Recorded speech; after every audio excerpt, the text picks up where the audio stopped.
Yes, ça fait un moment que je vous ai pas fait de vidéo parce que je n'ai pas le temps ou je ne prends pas le temps.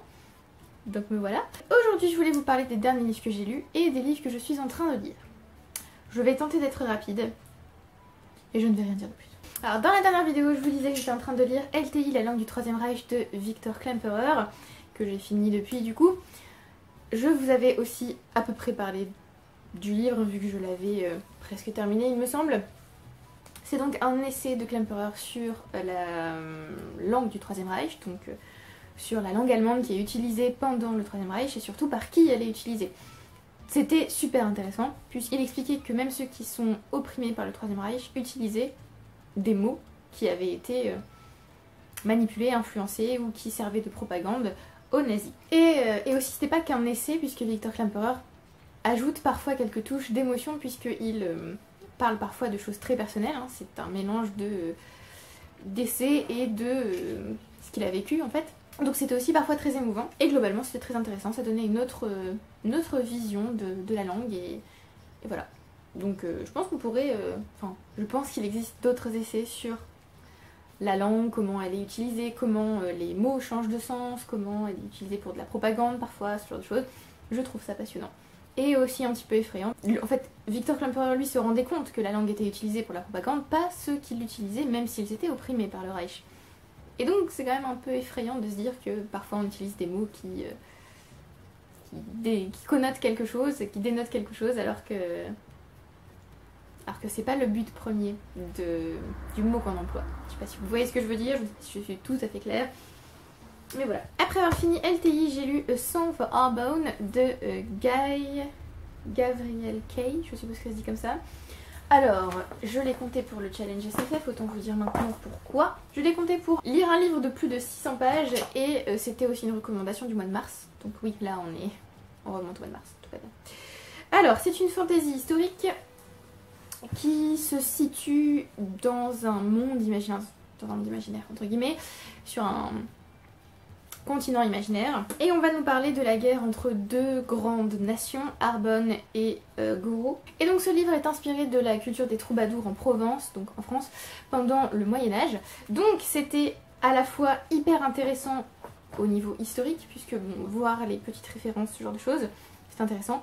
Par exemple, rien que dans les noms qu'utilise l'auteur, on voit qu'il est influencé par la culture française de l'époque. Par exemple, il y a un personnage qui s'appelle Bertrand de Thaler, un de mes personnages préférés, et j'ai adoré son nom.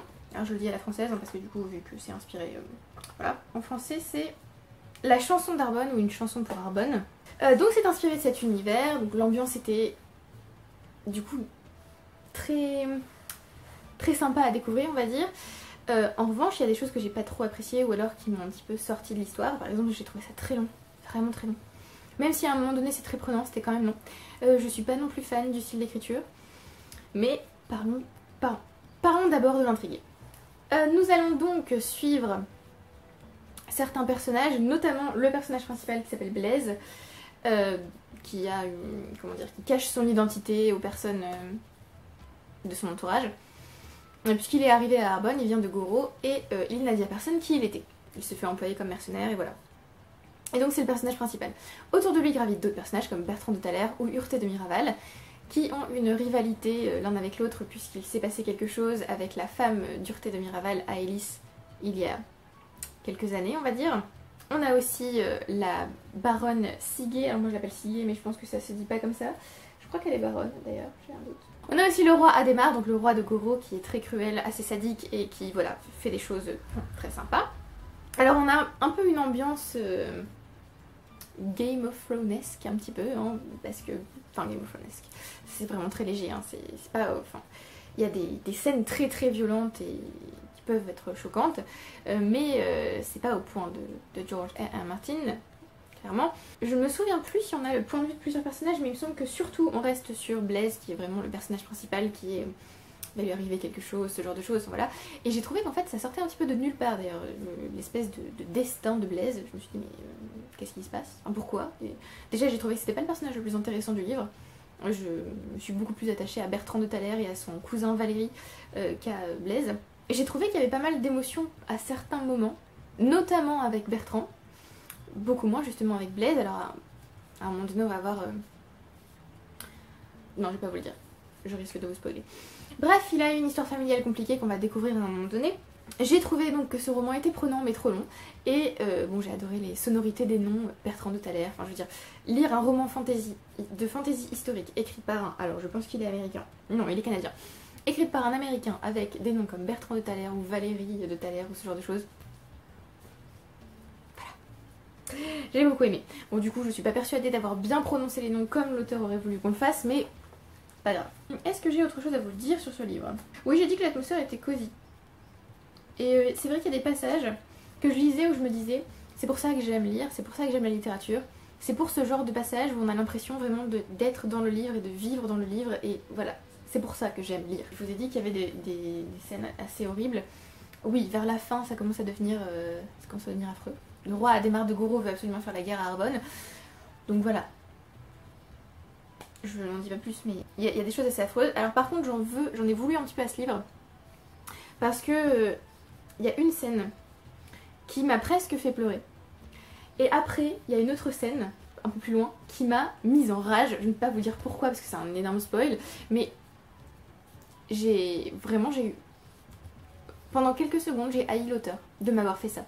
De m'avoir fait ressentir autant de choses, et ensuite de m'avoir énervée à ce point. Mais vous verrez. Oui, alors j'ai quand même noté qu'il y avait des scènes horribles à lire, notamment les morts de personnages, puisque comme je vous le dis, vers la fin on commence à avoir pas mal d'actions et pas mal de scènes affreuses. Voilà. Alors affreuses au sens où elles sont très graphiques ou au sens où elles sont dures émotionnellement. J'ai aimé le côté politique du livre et le côté religieux aussi, puisqu'en fait si Arbonne et Goro sont aussi... Comment dire, aussi... sont des pays aussi différents, et si la guerre éclate entre eux, c'est parce que Goro est gouverné de manière patriarcale. Donc ce sont les hommes qui dirigent, les femmes n'ont rien à dire. Et Arbonne, Arbonne lui est dirigé par une femme, puisque la comtesse ou la baronne, c'est la comtesse ou la baronne, je ne sais plus. Bref, la dirigeante est une femme, hein, son mari est décédé avant le début du roman. Donc c'est elle qui dirige seule. Et a été instaurée en Arbonne une cour de l'amour, donc Court of Love, où les bardes ou les poètes séduisent les femmes, et ce sont elles en fait qui dirigent de manière assez, comment dire, plus ou moins explicite, on va dire. Et donc c'est à cause de ces différences de politique que les deux pays vont en venir aux mains, on va dire, vont se faire la guerre. Et c'est aussi parce que, du coup, au niveau religieux, le dieu de Goro est masculin et la religion d'Arbonne est centrée sur une femme. Le problème que j'ai aussi trouvé à ce livre, c'est que le côté politique, parfois, s'effaçait derrière le côté romance, puisqu'il y avait pas mal d'histoires d'amour dans ce livre. Certaines qui étaient bien faites et d'autres moins. Certaines qui étaient énervantes et d'autres moins. Et surtout, en fait, ça m'a agacée de voir que le côté fantasy ou le côté politique s'effaçait en fait, face à des histoires d'amour qui parfois ne m'intéressaient pas. Voilà. Oui, j'ai noté justement une romance en particulier qui m'agaçait, mais je préfère ne pas vous le dire puisque c'est un spoiler. Et aussi, si j'ai trouvé ce livre long, pour finir sur A Song for Arbonne, si j'ai trouvé ce livre long, c'est aussi parce qu'il y a beaucoup de répétitions, c'est-à-dire que l'auteur, donc le livre faisait 618 pages, l'auteur nous répète, on va dire toutes les 50 pages, presque la même phrase sur certains aspects du livre qu'on n'a pas oublié puisque c'est un peu le centre du roman. Donc voilà, que ce soit au niveau romance, au niveau politique, au niveau de l'intrigue principale, de la quête de Blaise, il y a des phrases qui sont répétées presque mot pour mot. C'était terriblement énervant. J'avais envie de dire à l'auteur, je n'ai pas oublié, je ne suis pas idiote, arrête de me prendre pour une débile et arrête de me répéter la même chose tout le temps. Donc voilà, je suppose que c'est parce que son livre est vraiment très long qu'il l'a fait, histoire d'être sûr que le lecteur ne rate pas certaines informations au fil des pages, mais c'était un peu trop. Donc voilà, je vous dis que c'était un peu long, mais vers la fin, quand il commence à y avoir beaucoup d'action ou quand il y a des scènes assez émouvantes, là on ne sent pas la longueur. Donc voilà, c'est dommage que ça m'ait paru long alors que vraiment c'était un bon roman. Donc je vous le recommande si vous aimez ce genre de livre. Mais bon voilà, je n'ai pas tellement été étonnée par certaines révélations et voilà, c'est un livre dont j'ai dont je garde un bon souvenir grâce à l'atmosphère, à l'ambiance et ce genre de choses, et à certains personnages. Mais sinon, voilà. Donc je tenterai d'autres romans de cet auteur parce que j'ai très envie de continuer à découvrir sa bibliographie. Mais bon, c'était pas décevant, mais je m'attendais quand même à quelque chose de plus... Voilà. J'ai ensuite lu Cérès et Vesta de Greg Egan. Donc c'était la première fois que je lisais Greg Egan, qui est un auteur australien. Donc je l'ai lu en français parce qu'il m'a été offert par Sophia, qui était mon Secret Santa en 2020. Ça fait un petit moment. Voilà, je le lis seulement maintenant, tout va bien. Alors, j'ai trouvé que c'était une bonne nouvelle. Bon, qui fait 100 combien 107 pages. Le problème de ce livre, c'est que déjà, ce titre n'a rien à voir avec le titre choisi par l'auteur à l'origine. C'était The 4000, The 800, donc les 4000, les 800. On comprend le titre à la fin de la nouvelle. Alors que là, du coup, le titre, je trouve, a perdu un petit peu de sa substance, puisqu'on nous explique que dans cette nouvelle, on a Cérès d'un côté, Vesta de l'autre, et que les habitants, enfin certains habitants de Vesta quittent l'astéroïde pour se retrouver sur Cérès parce qu'ils sont persécutés. En gros, c'est ça, si j'ai bien compris. Et il faut que les dirigeants de Cérès décident s'ils vont accueillir les réfugiés ou pas. Et surtout, on a un petit twist à un moment donné, mais je ne vous raconte pas. On a un personnage dans le présent et on a des flashbacks. Donc on a un chapitre de flashback, un chapitre dans le présent. C'était intéressant cette narration, j'ai trouvé, mais on sent que c'est une traduction, déjà. On sent que peut-être le traducteur ne savait pas toujours de quoi il parlait niveau science, puisque c'est assez... pendant certaines scènes, c'est assez... comment dire, lourd niveau science-fiction. Enfin, niveau science en tout cas.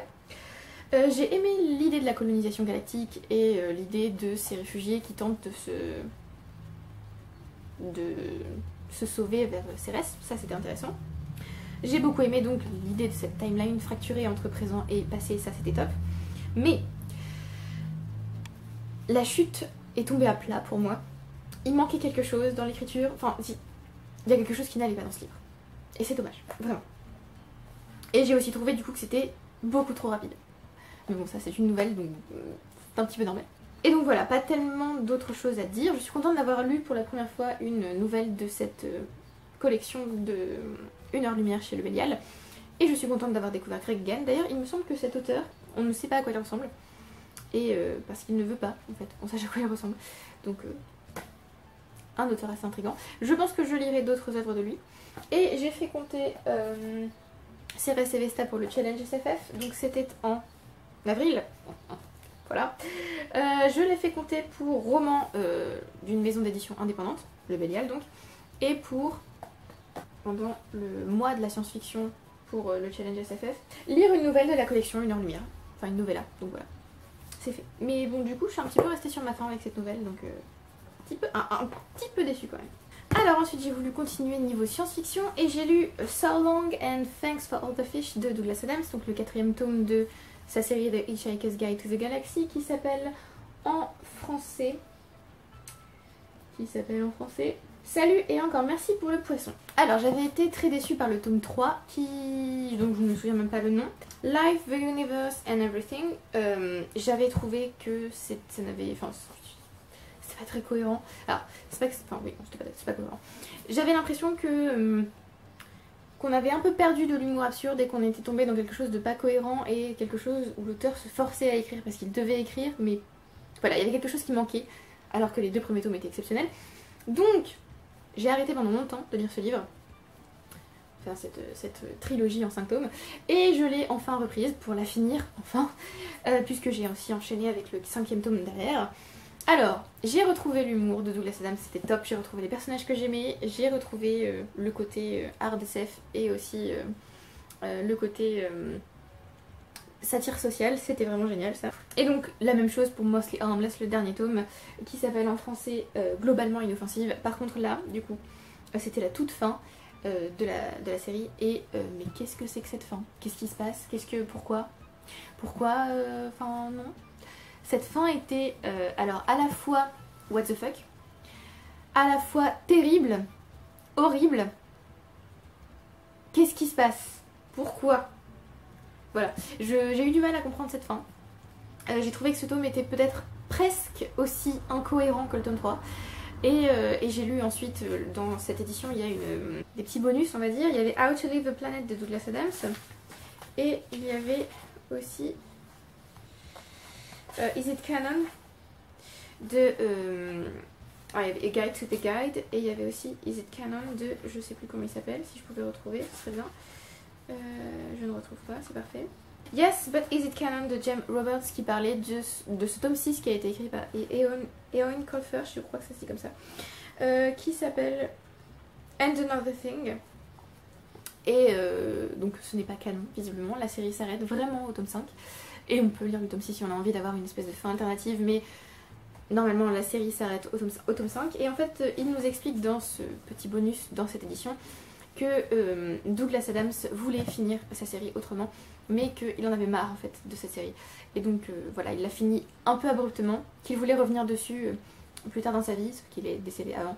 Donc voilà, du coup ça fait que cette fin de série est juste amère, horrible. Voilà, je sais pas quoi dire de plus sur cette fin qui m'a laissé dubitative, mais bon, je suis contente de l'avoir fini au moins. Oui, d'ailleurs dans mon journal de lecture j'ai écrit ça part en sucette, mais pas dans le bon sens du terme. Effectivement, j'ai trouvé qu'il y avait, voilà, il y avait quelque chose qui n'allait pas trop dans ce tome, mais bon, ça arrive. J'ai fait compter ces deux livres pour le challenge SFF. Alors, le tome 4, il a compté pour lire un roman paru avant 1990 et lire un livre avec des extraterrestres. Et le dernier tome a compté pour finir une saga de plus de 5 tomes ou plus et lire un roman de space opéra. Ensuite, j'ai lu un arc, donc un service presse que j'ai reçu sur NetGalley. Je ne vais plus sur NetGalley depuis un petit moment parce que bon, voilà, j'ai eu, j'ai eu une période de lecture qui n'allait pas tellement. Là, je reprends la lecture de manière normale entre guillemets, donc je ne vais pas me précipiter sur les services presse et sur les services presse d'ailleurs papier ou numérique. Hein. Mais celui-là, il fallait que je le lise parce que c'est le dernier tome de la série d'Amanda Lovelace. Donc sa série s'appelle... Je ne sais plus, c'est bien, You Are Your Own Fairy Tale, et le tome 3 s'appelle Unlock Your Storybook Art. Donc c'est le dernier tome de cette trilogie sur vous êtes votre propre conte de fées en gros. Donc c'est à la fois de la poésie, des anecdotes personnelles, de la fantaisie, donc réécriture de contes surtout, et une façon de motiver son lecteur à surmonter leurs difficultés, à ne pas se laisser réduire à leur statut de, par exemple, victime d'agression sexuelle ou ce genre de choses. C'était super intéressant comme d'habitude, c'était bien, j'ai beaucoup aimé. J'ai aimé le sujet, j'ai aimé certains vers, j'ai adoré les espèces de parties dans la collection qui se rattachaient aux contes de fées ou aux livres. Ça c'était top. Pas grand chose d'autre à dire. C'est un type de poésie que tout le monde n'apprécie pas, puisque c'est... comment dire, de la poésie contemporaine, donc c'est pas, ça ne rime pas forcément, c'est pas... c'est assez centré sur le... Enfin c'est presque du développement personnel parfois. Bon alors là du coup il y a quand même un gros côté conte de fées et réécriture de contes de fées qui entre en jeu, donc ça aide à davantage apprécier si on n'apprécie pas trop la poésie qui est presque du développement personnel, mais voilà, j'ai beaucoup aimé. Ce n'est pas mon tome préféré, je pense que mon tome préféré reste le tome 2, Shine Your Icy Crown. Je pense que c'est vraiment lui mon préféré dans la série. Le premier c'était Break Your Glass Slippers. C'est plutôt une bonne série que je recommande, mais je pense que j'ai quand même préféré sa première trilogie de recueils poétiques avec The Witch Doesn't Burn in This One et tout ça. Je sais pas, en fait, il y en a certains qui sont vraiment top dans la première série et d'autres qui sont vraiment top dans la deuxième, donc... Je pense que mon préféré parmi tous les recueils que j'ai lus d'elle, c'est quand même Shine Your Icy Crown. Donc, je vous recommande de tenter si ça vous intrigue peut-être. Ensuite, j'ai lu quelque chose qui n'a absolument rien à voir. J'ai lu One by One de Ruth Ware, un thriller donc, parce que j'étais en mode thriller, bizarrement. Alors, c'est presque une réécriture de Deep Tinacle, donc maintenant que ça s'appelle Ils étaient 10. Donc, And Then There Were None d'Agatha Christie. C'est-à-dire qu'on se retrouve avec un groupe de personnages qui va se retrouver dans une espèce de huis clos Ils vont se retrouver dans un chalet, il va y avoir une avalanche et ils vont être coincés dans le chalet avec un meurtrier. Yay! Donc voilà, c'était vraiment top, j'ai beaucoup aimé. Je sais pas si c'est mon préféré de Wolfware, je pense que mon préféré reste quand même The Turning of the Key, qui d'ailleurs a été traduit depuis. Je vais vous donner le titre, parce que celui-là vraiment celui-là il faut le lire. The Turn of the Key qui s'appelle en français La Clé du Sang. Du coup on perd un peu le parallèle avec The Turn of the Screw, donc le tour d'écrou d'Henry James. Donc, one by one, comment vous dire? J'ai trouvé que le début était un peu long. J'ai aimé le format qui est toujours original avec Wolfware. Ici, on a un format où on suit 2 personnages et on a mis en avant l'application en fait. Pour reprendre, histoire que vous compreniez. C'est le groupe qui va se retrouver dans le chalet, c'est une entreprise qui s'appelle Snoop, qui a développé une application de musique qui permet de voir ce que les autres écoutent et d'écouter la même chose en même temps qu'eux. Et donc cette entreprise va se retrouver dans ce chalet plus une personne qui fait partie des actionnaires et on a aussi les 2 autres, donc ceux qui tiennent le chalet. Vous avez tous les personnages. Et donc il va commencer à y avoir des morts, des disparitions. Un par un donc ils vont disparaître. Bon alors un par un. Voilà. J'ai trouvé que l'installation était assez longue, j'ai trouvé qu'il y avait du temps avant la première mort. Et bon, quand je lis un thriller, j'aime que ce soit bien rythmé et qui voilà. J'ai aussi trouvé que c'était un petit peu... comment dire? En fait, on a l'intrigue principale avec ce groupe qui se trouve dans le chalet. Et voilà, on sent qu'il y a des luttes intestines, ce genre de choses. Et on a aussi les autres, et notamment Erin qui est... Alors, comme je vous l'ai dit, hein, on a 2 personnages qu'on va suivre, Erin et Liz. Liz, c'est l'actionnaire qui s'est joint à l'entreprise de Snoop pour ce voyage. Et Erin qui est l'hôtesse, celle qui gère le chalet. Et donc Erin cache aussi quelque chose, voilà. Donc bon. J'ai trouvé que cette espèce d'intrigue secondaire était moins bien ficelée. Et qu'elle était un petit peu téléphonée. Mais pour le reste, j'ai adoré. En fait, à partir du moment où l'action commence, où on commence à avoir des twists et des meurtres et ce genre de choses, là ça devient intéressant et là c'est prenant. Par contre, la dernière scène, enfin la dernière scène, l'avant-dernière scène, c'était dégueulasse. Non, c'était horrible. Affreux. Et donc je me suis dit que jamais de ma vie je ne ferai du hors-piste. Parce qu'on a, à un moment donné un personnage qui fait du hors-piste. Et donc voilà, enfin des personnages qui font du hors-piste. On a plusieurs scènes en fait de hors-piste. Jamais de la vie, hein. Jamais de la vie. Donc voilà, c'était... en fait j'ai adoré cette atmosphère de huis clos, cette espèce de claustrophobie où on se retrouve dans le chalet, au milieu de la neige et on ne peut pas sortir et on est coincé et avec quelqu'un qui veut nous tuer. Enfin voilà, c'était vraiment... Enfin j'ai adoré cette ambiance, mais voilà, il y avait des petits défauts quand même. Pour autant, comme c'était vraiment prenant et que c'est ce que j'attends d'un thriller, c'était un bon thriller. Ensuite, j'ai lu le livre des êtres imaginaires de George Louis Borges. Je sais que ça se dit pas comme ça, mais tant pis. Alors, c'est un livre que j'ai trouvé il y a peu chez Gibert et que j'avais très envie de lire. Alors pour le coup, c'était pas aussi bien que ce à quoi je m'attendais. Donc c'est un livre où on a différentes entrées sur des créatures imaginaires, donc des créatures fantastiques. Certaines que je connaissais, d'autres que je ne connaissais pas. Alors j'ai noté que dans ce livre, il y avait tout un tas de créatures qui pouvaient me permettre d'écrire des nouvelles ou des romans sur elles, justement. Parce qu'elles offraient une espèce de porte sur une nouvelle histoire que je pouvais potentiellement écrire. Donc ça, c'était sympa. Mais voilà, en fait, il y avait... j'ai trouvé que l'écriture n'avait rien de spécial, par exemple. Et vu que j'ai voulu le lire de manière suivie, c'était pas... Enfin voilà... pas vraiment prenant quoi, mais enfin en même temps le but n'était pas là. Et c'était plutôt varié niveau bestiaire, donc c'était intéressant. Mais voilà, globalement c'était assez factuel et un peu... il manquait quelque chose pour que ce soit vraiment une excellente lecture. Et le dernier livre du mois d'avril, c'est Lemon de... Alors je ne sais pas prononcer ce nom, donc je vais faire de mon mieux. Kwon Yeon Sun, je ne sais pas comment ça se dit. C'est un thriller aussi. C'est l'histoire d'une jeune fille qui se fait assassiner pendant... je pense que c'est pendant la Coupe du Monde. C'est l'histoire d'une jeune fille qui se fait assassiner pendant la Coupe du Monde, enfin la finale de la Coupe du Monde en Corée, en 2002. Et c'est l'histoire de sa sœur qui veut découvrir, plusieurs années après, qui est vraiment son tueur. Alors, c'était intéressant parce que ça permet de découvrir la société coréenne que je ne connaissais pas du tout. Par contre, il y avait des choses vraiment terrifiantes. Alors, pas au niveau du thriller, au niveau de la société coréenne, en tout cas au niveau de la narratrice, enfin de la narratrice du personnage principal, la sœur donc de la jeune femme qui est tuée. Alors la jeune femme qui est tuée s'appelle Aeon et sa sœur s'appelle Daon.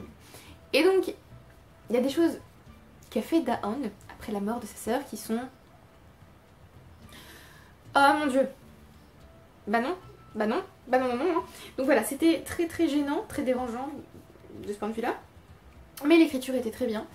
Et j'ai commencé à le lire en e-book et j'ai fini par l'écouter en audio.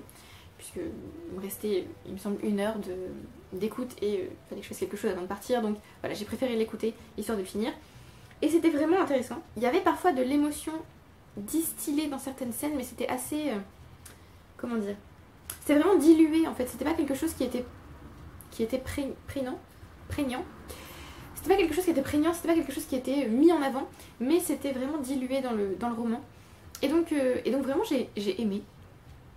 Mais c'était une expérience de lecture particulière, on va dire. Voilà, c'est tout ce que je peux dire. Je lirai d'autres livres d'ailleurs, d'autres romans coréens, parce que je me rends compte que j'ai pas vraiment lu de romans coréens ou japonais ou chinois. J'ai surtout lu, alors pour la Corée j'ai surtout lu des mangas, pour le Japon aussi. Donc voilà, j'aimerais bien lire un petit peu plus de romans et découvrir un petit peu autre chose. Et on va passer à mai. Waouh, c'est formidable. Alors le mois de mai n'est pas terminé, mais c'est un bon mois de lecture pour moi puisque, bon, comme je vous l'ai dit, hein, j'ai eu un petit peu de mal et là je reprends vraiment la lecture de manière normale pour moi, on va dire. Alors je sais qu'à chaque fois que je dis ça, j'ai des gens qui me disent oui mais tu te rends pas compte, même ton rythme moins soutenu que la normale comme tu dis, ça reste un rythme soutenu pour moi qui lis peu, oui d'accord, mais du coup pour moi qui lis énormément, j'ai vraiment eu une période où je lisais vraiment pour moi. En tout cas il me manquait quelque chose pour que ce soit vraiment une lecture de qualité, on va dire. C'était pas le cas. Là ça revient, donc je suis contente. Donc je peux vous parler de plein de livres. Enfin je pourrais vous parler de plein de livres pour un mois seulement. Ça c'est cool. Donc en mai pour l'instant j'ai lu 8 livres. J'ai d'abord commencé par Fallen de T.G. Newman qui a été traduit en français par Chute libre. C'est un thriller parce que j'étais en mode thriller, comme je vous l'ai dit. Qui se passe à nouveau dans... C'est à nouveau un huis clos donc... je vois. Qui se passe dans un avion. Pour résumer, le pilote se trouve dans l'avion, il a décollé et il apprend une demi-heure je pense après le décollage que sa famille a été kidnappée et il a le choix entre cracher l'avion et sauver sa famille ou ne pas cracher l'avion, donc poser l'avion et donc sa famille meurt. Autant vous dire que bon, c'est pas très jojo hein, comme thriller. Alors j'ai trouvé que c'était super intéressant, l'ambiance était vachement c'est claustrophobique donc j'ai aimé, c'était assez oppressant. C'était prenant, j'ai beaucoup aimé l'écriture. Par contre, la scène d'ouverture, faut pas ouvrir un roman comme ça. Hein. La scène d'ouverture, je me suis dit non mais en fait je vais pas lire ce livre. C'était horrible. La scène d'ouverture est juste... Bah, j'ai envie de dire dégueulasse en fait. Hein. Enfin moi personnellement j'ai trouvé ça dégueulasse parce que c'est trop pour moi. Déjà, entrée de jeu, je me suis dit bon d'accord. Si tout le roman est comme ça va pas le faire. Alors non, c'était juste la première scène qui était comme ça. Après... on n'a plus ce genre de scène, heureusement, mon dieu. Et ça pousse à la réflexion sur certains sujets, alors je vais pas vous dire sur quoi si vous voulez vraiment découvrir, mais l'autrice, c'est pas qu'elle a pris son thriller comme prétexte pour aborder un sujet plus important, mais un petit peu. Donc voilà. Et c'est un premier roman, donc j'ai trouvé qu'on voyait beaucoup certaines grosses ficelles du thriller, donc j'ai pas du tout été étonnée par exemple par l'un des gros twists du roman, je m'y attendais. Il y a autre chose où...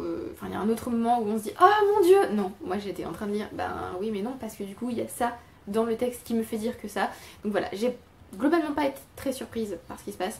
même pas du tout. Par contre j'ai beaucoup appris sur l'aéronautique et ce genre de trucs, ça c'était super intéressant aussi. Donc voilà, c'était un bon thriller duquel on voit les ficelles, mais ça reste quand même, on passe quand même un bon moment. Alors si vous aimez les lectures claustrophobiques du coup, hein, parce que voilà. Après ça j'ai lu The Monsters We Deserve de Marcus, alors je pense que ça se dit Sedgwick mais je ne suis pas sûre. C'est un roman d'horreur qui rend hommage à Frankenstein de Mary Shelley. Alors, au début j'ai eu un petit peu de mal parce que le narrateur nous dit d'entrée de jeu, alors il me semble qu'il n'a pas été traduit, non. Le narrateur nous dit d'entrée de jeu que Mary Shelley, en écrivant Frankenstein, a écrit un roman qui vraiment n'est pas terrible. Ok, d'accord, si tu veux. Et donc ce narrateur a décidé de se rendre dans, alors il me semble qu'il est dans les montagnes suisses, perdu au milieu de nulle part, pour être au plus proche de du décor et de la sensation, des sensations qu'a pu avoir Mary Shelley en écrivant Frankenstein. Et donc il va lui arriver des petites choses, je vais pas vous dire quoi, mais j'ai adoré l'espèce de métatextualité du livre, enfin c'est un roman métalittéraire qui nous fait réfléchir sur les romans, sur leur interprétation, tout ça. Sur le fait que une fois qu'un roman est écrit et que l'auteur le lâche dans le monde, et ben c'est plus vraiment son roman, c'est-à-dire que le lecteur peut l'interpréter comme il veut, même si il ne l'interprète pas comme l'auteur le voulait, bah l'auteur n'y peut rien, et le lecteur non plus, c'est comme ça qu'il l'a lu, voilà, on peut rien y faire. Et j'ai trouvé ça super intéressant. J'ai aussi aimé qu'il y ait la question de la responsabilité du créateur, puisque pour ceux qui ont lu Frankenstein, et même pour ceux qui ne l'ont pas lu, je pense que vous le savez, Frankenstein c'est aussi un roman sur est-ce qu'on est responsable à partir du moment où on crée quelque chose et où on le lâche dans le monde. Est-ce qu'on est responsable de ce qui va se passer, de ce que la créature va faire? Mais j'ai beaucoup aimé tout ça, la responsabilité des créateurs, la réflexion littéraire, tout ça, c'est très intéressant. C'était un livre intelligent, j'ai trouvé. J'ai beaucoup aimé l'écriture, j'ai beaucoup aimé la façon dont l'auteur nous montre que son narrateur n'est pas tout à fait fiable. Ça c'est formidable, les narrateurs non fiables, j'adore ça.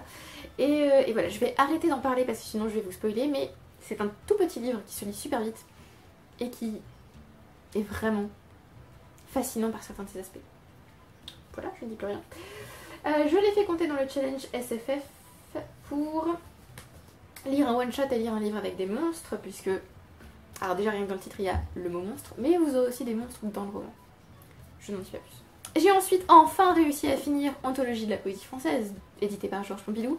Il était temps, parce que je me traîne ce livre depuis janvier. Donc voilà, donc je l'ai enfin terminé, c'était j'ai envie de dire évidemment très bien. C'est une anthologie qui part, qui est organisée de manière chronologique, et Georges Pompidou a décidé de mettre ce qu'il considère comme les plus grands poèmes de la littérature française. Oui. D'accord, alors comme il y a une énorme section sur Baudelaire, je ne peux pas râler. Mais c'est vrai qu'il y a assez peu de femmes, enfin assez peu de poétesses dans ce livre. Bon, on retrouve évidemment des grands noms comme Baudelaire, Rimbaud, Hugo, Racine, voilà, évidemment. C'était très intéressant de voir quels poèmes il trouvait les meilleurs. Bon alors je suis pas forcément d'accord avec tous. Notamment il me semble que pour Baudelaire il n'a pas mis l'horloge.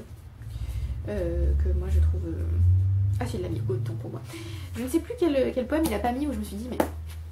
Dommage, moi je trouve qu'il a sa place. Je crois que c'est le sonnet en X de Mallarmé qui ne s'y trouve pas. Mais donc voilà, c'était une espèce de petite plongée dans la beauté. Donc voilà, c'était très bien. Et alors à la toute fin, il nous met même des vers, juste des vers, qu'il trouve les plus beaux. Alors parmi certains poèmes qu'il a déjà mis, mais aussi des vers comme ça, de poètes dont il n'avait pas parlé. Donc j'ai trouvé ça intéressant. Ça m'a donné envie de faire ma propre anthologie de la poésie, alors pas seulement française, mais de la poésie en général. Mais voilà, c'était bien. J'ai aimé me plonger un petit peu dans la poésie. Je vais vous lire un petit passage quand même, d'Hugo. Alors, c'est 3 ans après. Un extrait de 3 ans après. Elle nous quitta pour la tombe et vous savez bien qu'aujourd'hui, je cherche en cette nuit qui tombe un autre ange qui s'est enfui. Vous savez que je désespère, que ma force en vain se défend, et que je souffre comme père, moi qui souffris tant comme enfant. Mon œuvre n'est pas terminée, dites-vous. Comme Adam banni, je regarde ma destinée et je vois bien que j'ai fini. L'humble enfant que Dieu m'a ravi, rien qu'en m'aimant savait m'aider. C'était le bonheur de ma vie, de voir ses yeux me regarder. Si ce Dieu n'a pas voulu clore l'œuvre qu'il me fit commencer, s'il veut que je travaille encore, il n'avait qu'à me la laisser. Ah mon Dieu! Donc voilà! C'était formidable, je vous le recommande. J'ai ensuite lu Téméraire de Naomi Novik, donc le premier tome de sa série His Dragon's Majesty. Non, His Majesty's Dragons. Voilà. Alors en fait la série s'appelle Téméraire et le premier tome dans une de ses éditions s'appelle His Majesty's Dragons, je vais y arriver. Mais le premier tome que j'ai lu, moi, s'appelait juste Téméraire, c'est-à-dire que c'était le premier tome de la série et il n'avait pas le titre en plus. Alors, pour résumer, on va suivre un capitaine de la marine anglaise qui découvre un œuf dans un bateau français, qui va prendre cet œuf, c'est un œuf de dragon, et cet œuf va éclore. Je n'en dirai pas plus, mais on découvre qu'il y a 3 corps, en gros, dans l'armée anglaise. Il y a la marine, il y a en gros l'armée de terre, enfin l'armée normale entre guillemets, et il y a aussi un corps spécial, le corps des aviateurs, qui monte des dragons. C'est-à-dire que c'est une uchronie qui réécrit les guerres napoléoniennes, donc entre la France et l'Angleterre, mais avec des dragons. C'était trop bien. C'était trop bien. D'ailleurs il me faut le tome 2. Alors j'ai lu ce livre sur Scribd en e-book. J'ai trouvé le tome 2 en audio, mais j'ai pas envie de l'écouter, j'ai envie de le lire comme j'ai lu le tome 1. Il faut que je me trouve ce tome 2. C'était vraiment, vraiment trop bien. Donc je l'ai placé dans le challenge SFF pour lire le premier roman d'un auteur et lire un livre avec des dragons. Alors déjà, il y a des dragons. Forcément, c'est trop bien. C'est un roman de fantasy historique, donc forcément, c'est trop bien. J'ai beaucoup aimé... Alors, du coup, vu que je suis française, je pense que vous aviez deviné, j'ai aimé me placer du côté des Anglais pendant les guerres napoléoniennes. Surtout que c'est un sujet que je ne connais pas si bien que ça. Hein. Je vous avoue que je n'ai pas une grande passion pour Napoléon et les guerres dans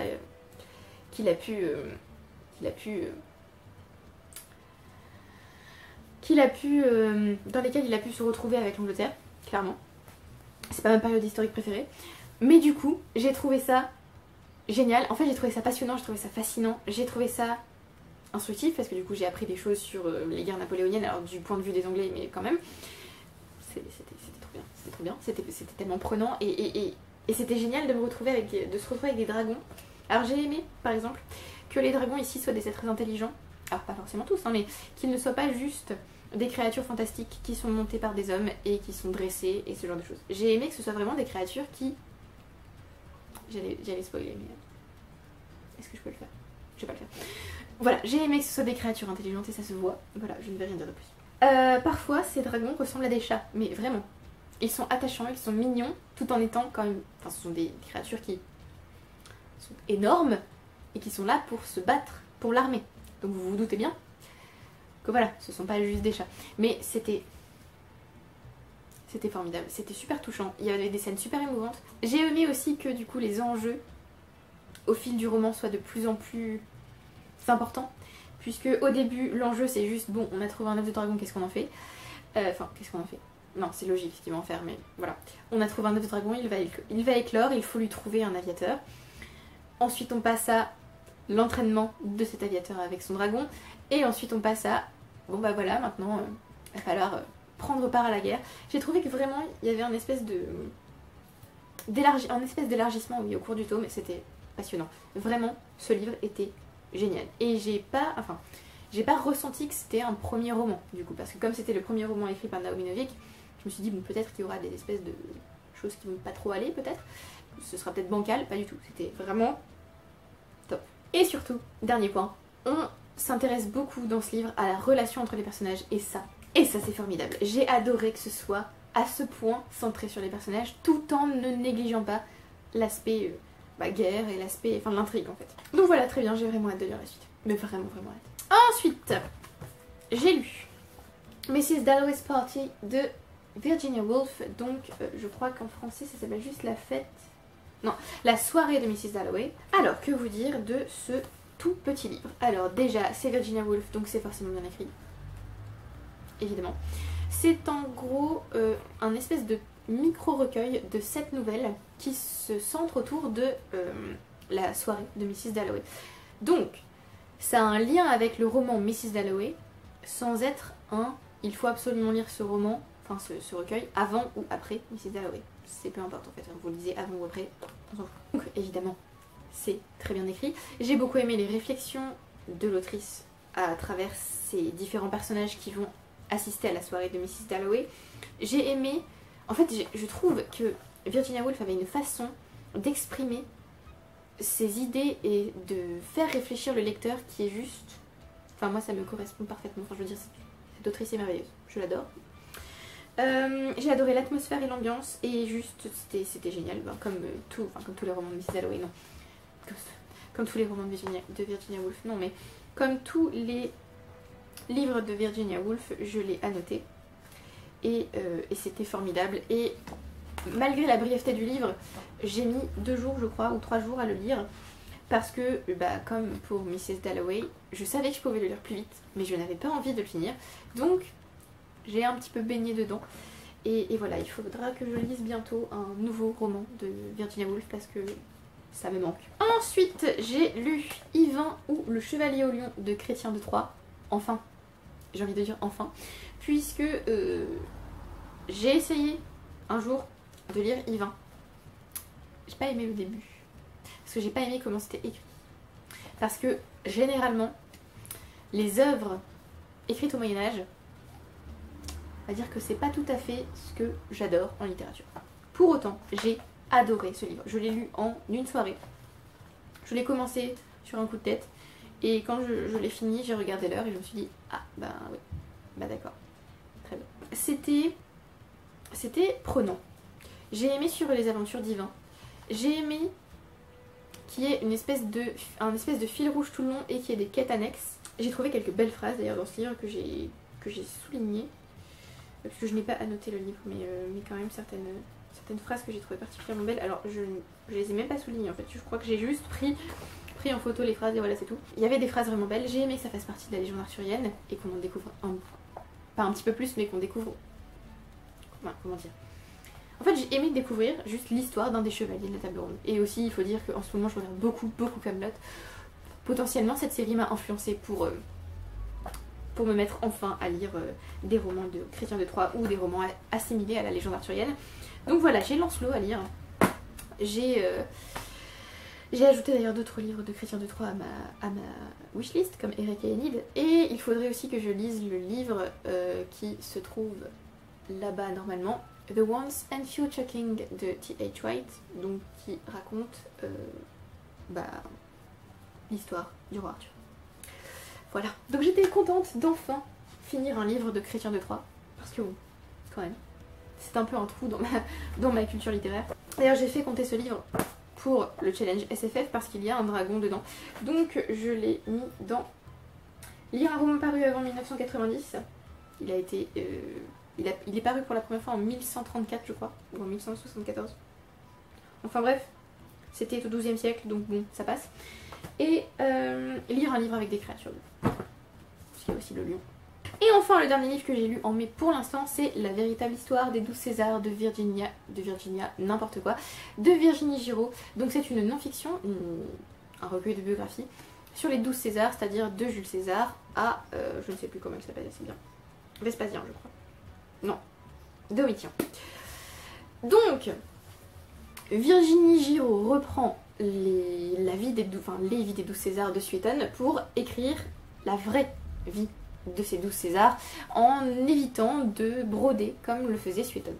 Alors c'est pas vraiment une façon pour elle de dire que Suétone c'était n'importe quoi, c'est plutôt un hommage qu'une réécriture critique, et c'était passionnant évidemment, j'ai appris plein de choses. Alors c'est vraiment, comment dire, l'histoire romaine en général, que ce soit pendant la République ou pendant l'Empire, c'est vraiment... On a l'impression que c'est débauche sur débauche et que les dirigeants font n'importe quoi et que c'est corruption sur corruption et que... Voilà, c'est un petit peu ça. Tout en rendant quand même une réalité à ces hommes, puisque bon, faire de Néron un tyran sanguinaire qui ne faisait que tuer à tout bout de champ et qui jouait du violon pendant l'incendie de Rome, voilà, c'était pas vraiment le cas. Donc c'était quand même vachement intéressant d'avoir un autre point de vue sur les empereurs romains. J'ai découvert pas mal de choses, notamment sur Claude qui était un des empereurs que je connaissais le moins, sur Caligula aussi d'ailleurs, et sur les autres, donc sur les empereurs après l'année des quatre empereurs, donc sur Vespasien, Titus et Domitien que je ne connaissais absolument pas. Donc voilà, c'était très intéressant, c'était bien écrit, Je lirai d'autres livres de Virginie Giraud, c'est sûr. Et ça m'a donné super envie de lire de la non-fiction. J'avais d'ailleurs essayé de lire Vie des 12 Césars de Suétone et j'avais trouvé ça tellement sec. L'écriture était tellement... Oui, tellement sèche que j'avais pas envie en fait de continuer. Donc j'ai lu Jules César, Auguste et Tibère. Je me suis arrêtée là. Et donc voilà, j'aimerais bien reprendre un jour. On verra. Mais bon, là en tout cas c'était passionnant. Vraiment passionnant. Par contre il y a des choses qu'ils ont fait, c'est juste... mais j'ai encore envie d'en apprendre davantage sur... alors sur Rome en général, parce que bon j'adore lire des romans ou des non-fictions sur l'Antiquité romaine. Mais j'ai aussi envie de lire de la fiction, donc j'ai ajouté de nouveaux romans de fiction sur les empereurs ou à l'époque romaine. Et voilà, en fait, dans ce livre, j'ai eu l'impression qu'elle les rendait vraiment vivants et qu'on pouvait ressentir pour eux de la compassion. Et c'était différent d'autres livres de non-fiction sur les Césars où ils sont vraiment présentés comme des espèces de figures sur du papier et c'est tout. Pas comme de vrais hommes. Donc là vraiment c'était super intéressant. Et j'ai aussi aimé qu'elle parle des femmes qui influençaient les empereurs. Ça c'était cool. Bon, nous avons donc fini pour les livres que j'ai réussi à terminer. Je vais passer aux livres que je suis en train de lire, ou que j'ai commencé. Alors, je suis en train de lire plusieurs livres en même temps. Hey. Je suis en train de lire plusieurs livres en même temps. Alors, il y en a que j'ai mis de côté sur Livre Addict et que j'ai laissé sur Goodreads. Notamment, j'ai repris Ça de Stephen King. Ça fait maintenant 2 ans que je lis Ça de Stephen King. Je désespère un petit peu parce que c'est tellement long. Mais en même temps, il y a il y a quelque chose dans ce livre qui est hypnotisant. C'est-à-dire que j'ai envie de continuer tout en n'ayant pas envie de continuer. Donc voilà, c'est assez spécial. Je pense que je ne regarderai jamais les films. Parce qu'il y a des scènes. Je sais pas si elles sont dans les films ou pas. Hein, mais juste, je peux pas. Déjà rien que voir des gifs ou des gifs, je sais pas. Ou des mèmes de Pennywise, j'ai du mal. Mais alors, regarder les films, c'est même pas la peine. Donc voilà, je suis arrivée au milieu de ça. Je fais une pause actuellement où je lis d'autres livres. Je vais reprendre après. Mais c'est... 1600 pages de ça, c'est dur quoi. Parce que du coup, mon édition numérique sur Scribd fait 1600 pages. Voilà, c'est... J'ai aussi recommencé Animal Farm de George Orwell, donc La ferme des animaux, que je suis en train d'étudier avec mes 3e. Voilà, j'aime beaucoup George Orwell, j'aime sa façon d'écrire. La première fois que j'ai lu La ferme des animaux, j'étais en 3e justement. J'avais pas tellement apprécié parce que c'était l'écriture, je sais pas, il y avait quelque chose. Puis même c'était l'espèce de... le fait de prendre des animaux pour représenter des personnages historiques. Déjà moi j'avais pas capté que c'était des personnages historiques. Mais alors le fait de mettre en avant comme ça des animaux de la ferme, ça m'avait pas du tout attiré. Mais du coup, en l'étudiant, j'avais trouvé ça plus intéressant. C'est pour ça que je le fais avec mes 3e. Mais du coup, j'ai un petit peu de mal à le relire. Parce que là, j'ai pas envie de lire ça. Donc voilà, c'est pas grave, je me souviens et j'ai lu des parties théoriques dessus, donc des articles théoriques dessus, donc ça va, c'est bien présent dans ma mémoire pour faire le cours. Mais bon, à relire, c'est pas... Voilà. Pas tellement envie de lire ça en ce moment. J'ai aussi commencé Questland de Carrie Vong, alors, je sais pas si c'est dit comme ça. Alors c'est un mélange entre Jurassic Park et Ready Player One pour moi. Mais j'ai beaucoup de mal avec l'écriture qui est assez... En fait on est dans la tête de la narratrice et c'est assez... comment dire... Je sais pas, j'aime pas trop l'écriture. Je pense qu'en fait j'ai juste du mal avec la narration à la première personne quand on a des espèces d'incursions du narrateur qui sont là genre... oui, il pensait que ça ou il pensait que si. Non, faites pas ça. C'est énervant. Donc voilà. Donc l'écriture m'énerve. Mais l'intrigue a l'air sympa. Donc nous verrons si je continue. Pour l'instant, il est encore en currently reading sur Goodreads, mais il est déjà en attente sur Livre Addict. Quel sera son avenir. Mais on a donc 3 livres en cours sur Livre Addict. Le nom de la rose d'Umberto Eco que j'essaie de finir, mais mon dieu j'ai du mal. Donc il est là. Oh, voilà, avec le marque-page, le trône de fer. Voilà. Je me suis arrêtée en plein milieu d'un chapitre parce que je le lisais pendant le quart de lecture avec mes 5e, donc voilà. Alors, c'est super bien écrit. Mais les citations latines non traduites, sérieusement, c'est énervant. Il y a des passages où juste je décroche complètement. Il y a des moments d'action, bref, où je suis dedans. Et après on ressort de l'action, enfin voilà. J'ai un petit peu de mal donc avec ce roman. J'espère que j'arriverai à le finir. pour l'instant, je me concentre sur autre chose. J'ai aussi commencé La Légende des siècles de Victor Hugo parce que je suis en train d'écrire quelque chose. Je suis en train d'écrire sur la période du romantisme, donc je me suis dit que ce serait sympa de lire La Légende des siècles. Je le lis quand je ressens l'envie de lire un peu de poésie, parce que bon voilà, je me dis en fait j'aimerais bien, au fur et à mesure de mes lectures, avoir un espèce de cycle. Je lis un livre papier, un roman papier, un roman ou une non-fiction en numérique, et un recueil de poèmes, soit en papier, soit en numérique. Alors en papier c'est mieux parce que j'aime beaucoup annoter mes recueils de poèmes. Mais voilà, donc j'aimerais bien que à force il y ait toujours 3 livres en cours, un roman ou une non-fiction papier, un roman ou une non-fiction numérique et un recueil de poèmes en papier c'est mieux. Voilà. Et donc le livre que je suis actuellement en train de lire de manière continue on va dire, c'est How to Sound Cultured. Une non-fiction donc qui a pour sous-titre Master the 250 names that intellectuals love to drop into conversation. Donc c'est une non-fiction sur comment avoir l'air cultivé. Alors, c'est pas que je veuille avoir l'air cultivé, c'est juste que j'adore l'idée d'apprendre de petites anecdotes sur des personnages très célèbres dont les gens adorent parler, mais qu'ils ne connaissent pas vraiment tout à fait. Donc voilà, il y a des personnes que je ne connais pas du tout. Alors souvent des artistes, par exemple des architectes ou des cinéastes que vraiment je ne connais pas du tout. Mais alors quand on parle des auteurs du genre Jean-Paul Sartre ou Ernest Hemingway, j'adore parce que du coup on apprend des petites choses. En fait l'auteur aime bien nous donner des petites informations qui n'ont rien à voir avec la carrière de l'auteur ou de l'autrice ou de l'artiste. Donc voilà, j'adore. Là j'ai passé je suis arrivée à... Je suis à Igor Stravinsky et je suis à ceux qui ont connu... en gros qui ont choqué, qui ont connu la gloire grâce à des scandales. Donc voilà, mais il y avait aussi Platon, enfin... Je trouve ça... Enfin moi ça me fait marrer ce genre de petits livres, donc voilà. Et puis ça me donne aussi super envie de lire. Donc bon, je me suis fait une palle à cause de ce livre. Donc, voilà. Et donc ce sont tous les livres que j'ai lus dernièrement.